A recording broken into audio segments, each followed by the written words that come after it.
This is my update for my build and public log. I'm still trying to get to updating every day. I'll get to that in a second. I have been pretty heads down this week on a short kind of freelance project, just taking up most of my time this week. Got to make money, so I'm working on that. That's eating up most of my time, but I managed to get some more work done. What have I worked on? I'm still working on getting ads running for the email newsletter so I can build my own audience and get the hell out from the thumb of big tech and their algorithms, like YouTube, for example. YouTube is pretty fickle. You better be putting out bangers every week, every day, or the algorithm just crushes you. So I'm trying to get away from the algorithms as much as possible, build up my own audience. Slowly doing that with my email newsletter.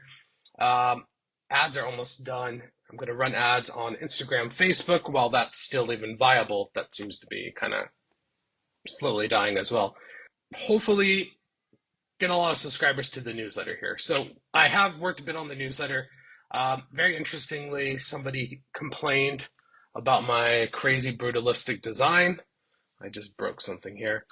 So somebody complained and said, like, your crazy colors don't work for colorblind people or people with visual impairments. Fair enough. Thought this was cool. I wanted to share this. So I added this widget. There are some paid services that are actually really pretty pricey, that you could drop into like a big enterprise website or some kind of big app or something just to be like legal. Big companies are really into accessibility. I know I've done accessibility work for really big companies, really big projects because they'll get sued to shit. So they have to like make it really accessible. And I've seen some of these in the wild more recently from these companies that charge those companies a lot of money to do like all this automatic accessibility stuff. Pretty cool. This is an open source one I found that honestly works just as good as some of those. It's actually pretty cool. Does a lot of fancy stuff right on the page. Dyslexic font, makes it big, bolds things, high contrast. Actually, the high contrast looks kind of good. Tons of stuff just to make sure it's visible. Pretty cool, especially for open source. Maybe it doesn't have all the bells and whistles of these big tools that people pay all this money and drop in. But I thought, why not just add this? Like, what? I love the cursor. What does it hurt to, like, if somebody hates the design, they could just click a button and make it more visible. So why not? I thought that was pretty cool. I shipped the new uh, email. So there's a new email that also tries to like make it more accessible, add some like ARIA tags. ARIA is like special accessibility tags on HTML. Did some work there, changed the colors so the email is not as crazy. Maybe it's not as fun in my opinion, but at least it's like more readable because even my own mom complained and said, "Steven, your newsletter is horrible to read." Updated the what's new section here. And yeah, this is humming along. I have stuff scheduled for months. Like that's fine. I'm not spending too much time on this, but I'm not spending too much time uh, outside of the freelance gig this week. Anyways, I've been busy with personal stuff, which I will get into momentarily. So that's it for today. Let's jump over to see if there's any questions or comments. No questions or comments today. If you're watching this, please just drop in the comments. Accessibility, that would really help the algorithm.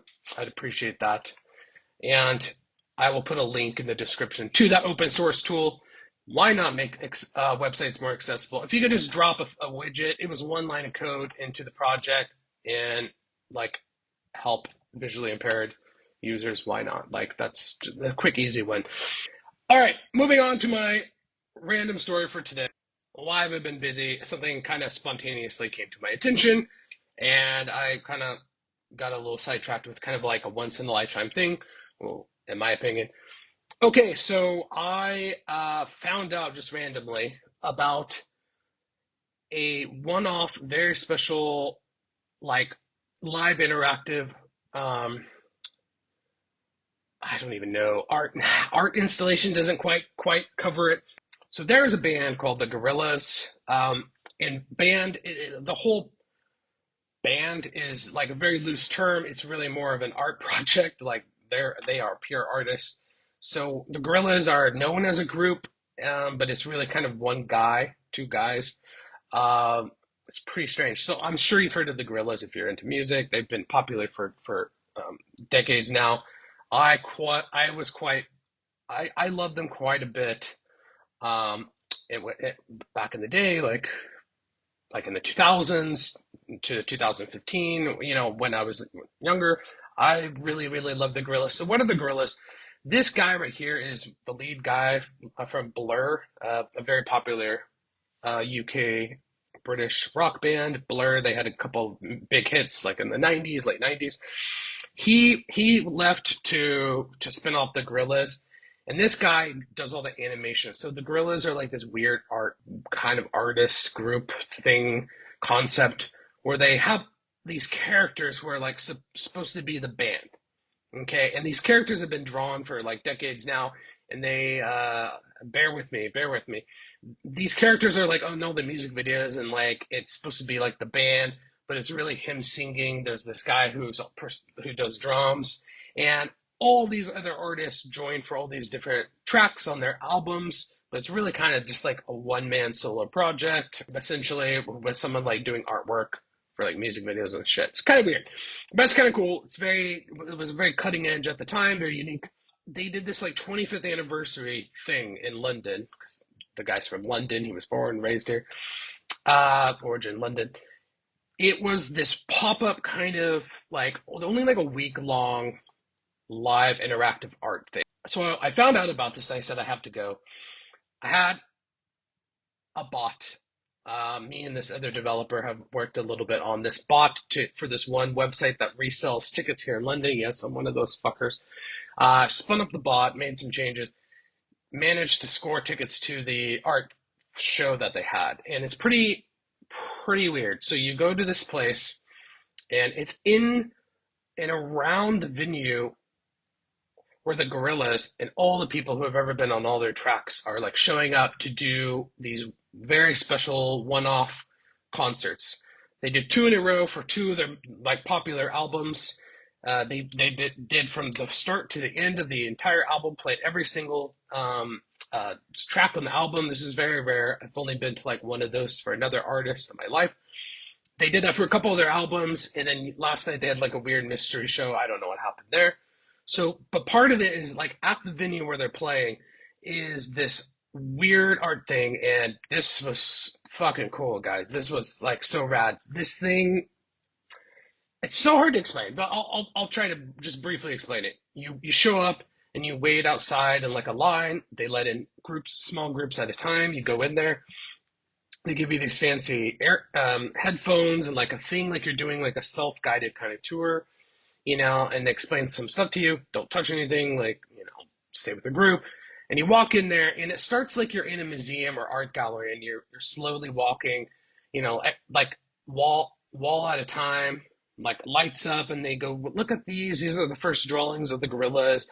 And you walk through a couple of rooms, and like everything's dark, and it illuminated everything one wall at a time. And then you walk through. Suddenly they do like this fake, like, there's a problem, please exit. And there's like this emergency exit door. You walk through and you walk out.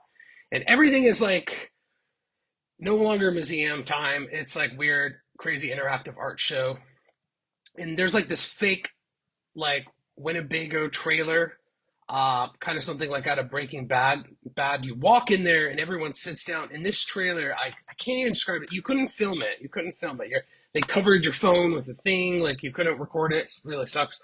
So you go into this fake Winnebago, and it smells, and it's supposed to be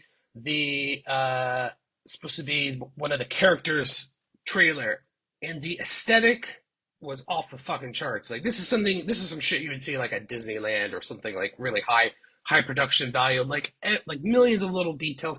Even had a weird smell, and everyone was like, "What is that smell?" And the guy comes on and is talking, and it sounds like he's like in the back of this like RV, and I mean this thing was off the charts crazy. And then suddenly the door opens, and you're walking through, and you're in like a fake recording studio with their real instruments set up, and like there's like a guy in the recording booth, like a live actor. Like there's like, I mean, this thing is just off the charts production wise. Like, and you see a mix of like, it's supposed to be like the character stuff and like costumes that the characters have worn throughout like the decades, but like real life mixed with like real instruments like the actual musicians have played, and like it was this weird crazy interactive thing, and there's all these lights, and you walk into this one dressing room where all their outfits, and then there was this one part where this everyone was looking at the mirror, and suddenly the mirror like turns into a screen. I mean, it's just super cool show. On YouTube somebody secretly recorded uh really cool shit.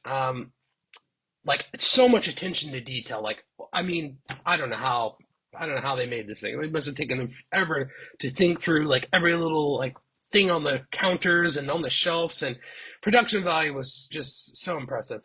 So we went to that. So that was kind of an afternoon thing. And then after that, me and my partner were like, we have to go see the Gorillas now. We have to get tickets. So we found some resold tickets that were way overpriced, sitting way up at the top of the venue.